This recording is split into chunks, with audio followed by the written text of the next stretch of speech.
వాక్కు దేవతారూపం కాబట్టి వాక్కును జాగ్రత్తగా ఉపయోగించాలి.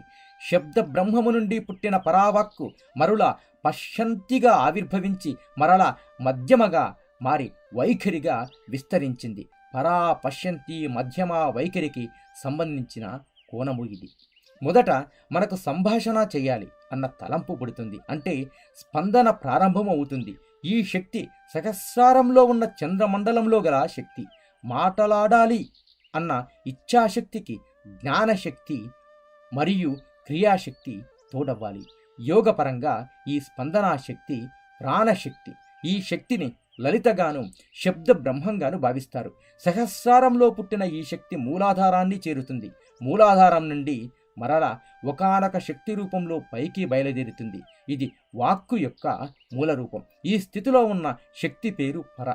ఇదే మొదటి వాగ్రూపము. ఈ శక్తి స్వాదిష్టానికి వస్తే ఆ రూపము పశ్యంతి. ఈ స్థితిలో శబ్దశక్తి మనస్సు ఆధీనంలో ఉంటుంది. మనస్సు సంకల్ప వికల్పాత్మకం.